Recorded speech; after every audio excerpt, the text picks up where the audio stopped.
ఈరోజు మనము ఎంతో రుచికరమైన ఆంధ్ర స్టైల్లో పుస్కా తయారు చేసుకుందామండి. దానికి కావాల్సిన పదార్థాలు: రైసు, చికెను, టమాటాలు, కారం, పసుపు, బిర్యానీ మసాలా, కొత్తిమీర, సాల్ట్, ఆనియన్స్, పచ్చిమిర్చి, అల్లం పేస్ట్. ఇప్పుడు దీన్ని మనం ఎలా ప్రిపేర్ చేసుకోవాలో చూద్దాం. ఇప్పుడు పులావులోకి చికెన్ని ఫ్రై చేసి కొంచెం పక్కకు పెట్టుకుందాము. స్టార్టింగ్ ముందుగా ఆయిల్ పోసుకుందాము. కొంచెం ఆయిల్ వేడైందండి. ఇందులో కొంచెం మనము ఆనియన్స్ వేసుకుందాము. 2 పచ్చిమిర్చి వేసుకుందాము.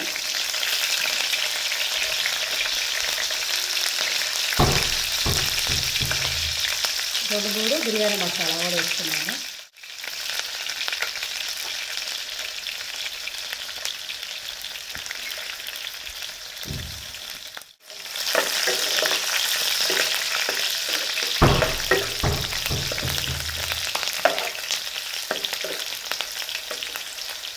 ఇప్పుడు ఇందులో మనం కొంచెం చికెన్ వేసుకుందాము.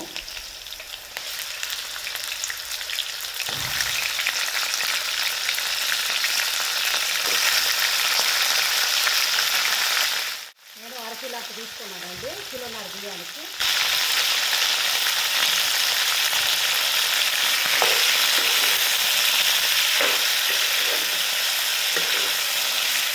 ఇప్పుడు సాల్ట్ వేసుకున్నాము.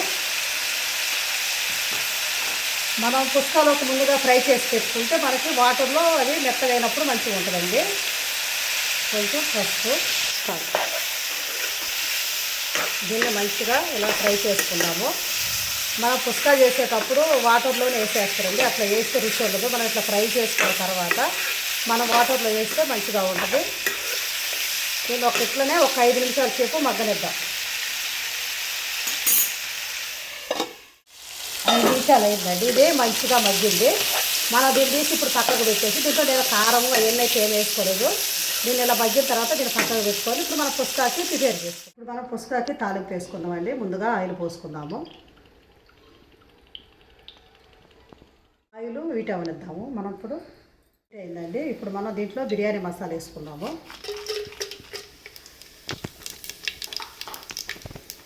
ఇందులో ఆనియన్స్ కూడా 1 కప్ వేసుకుందాము.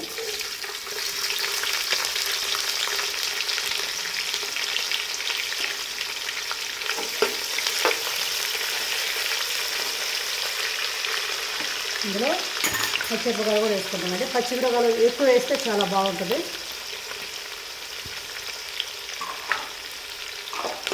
ఇదే మంచిగా కలుపుకున్నామండి. ఇది పుస్కా బాగుంటుంది. ఇది హెల్త్కి కూడా చాలా మంచిదండి. తింటే ఇది మనం వాటర్లో తినే కాకుండా ఇంట్లో ప్రిపేర్ చేసుకుంటే చాలా హెల్త్కి కూడా మంచిదండి.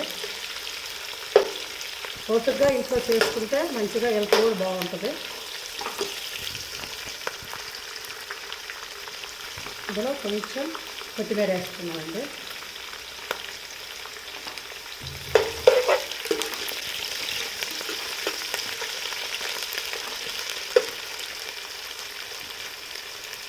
ఇందులో కొంచెం అల్లం పేస్టు,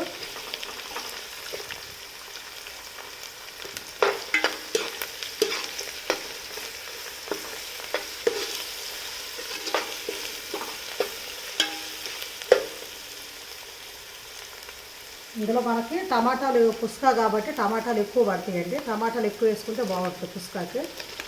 ఒక 6 కాయలు దాకా వేసుకోవచ్చు.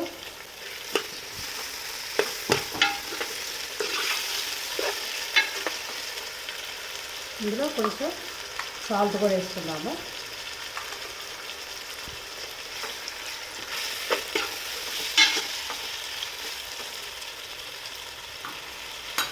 ఇందులో ఒక 2 స్పూన్లు పసుపు కూడా వేసుకుందాము.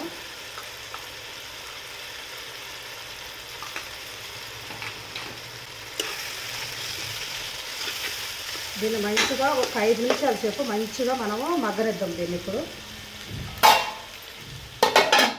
5 నిమిషాలండి. ఇది మెత్తగా ఉడికిపోయింది.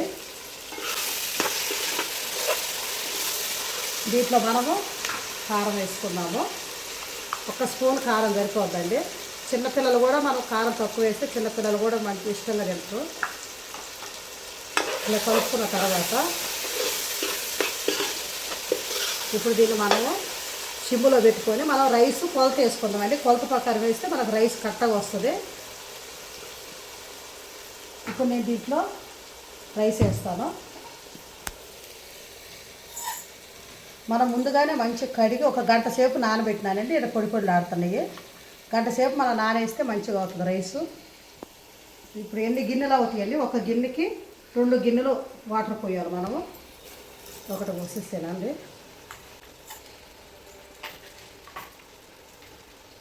ఇది మనం నానింది కాబట్టి ఒక 2 గిన్నెల వాటర్ అయితే మనకు సరిపోతుంది. 3 గిన్నెల రైస్ పోసినానండి. దీంట్లోకి మనము 6 గిన్నెలు వాటర్ తీసుకున్నాను. ఇప్పుడు ఇందులో పోసేద్దాం. మనకి ఇది నానబెట్టుకున్నాం కాబట్టి రైస్ కొంచెం వాటర్ తక్కువే పోసుకోవాలండి మనము.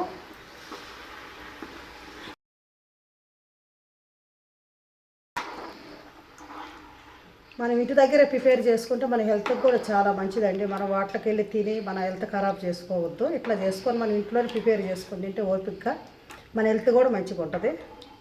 మన దీంట్లో ఉప్పు సరిపోయిందో లేదో ఇప్పుడే చూసుకుందాము. కొంచెం సాల్ట్ వేసుకుందామండి.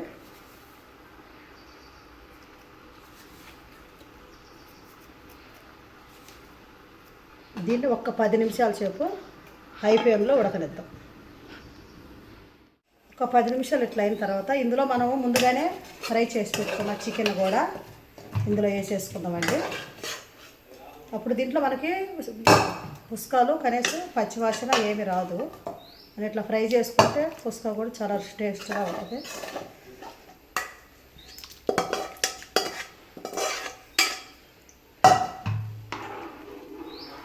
దీన్ని ఇప్పుడు ఒక 20 నిమిషాల పాటు ఉడకనిద్దాం. 20 నిమిషాలు అయిందండి. ఇది మంచిగా ఉడికింది. మనం వేసుకున్న వాటర్ కరెక్ట్గా సరిపోయినాయి. అదే కొలతలో కూడా మీరు కూడా వేసుకోండి. ఇప్పుడు మనం దీన్ని దింపేసుకుందాం. ఎంతో రుచికరమైన పులావ్ రెడీ అయిందండి. మీరు కూడా ఒకసారి ట్రై చేసి చూడండి. మన ఛానల్ని లైక్ చేయండి, గంట సింబల్ని కొట్టండి, నాకు సపోర్ట్ చేయండి. ఇలాంటి వీడియోలు ఎన్నో చేసి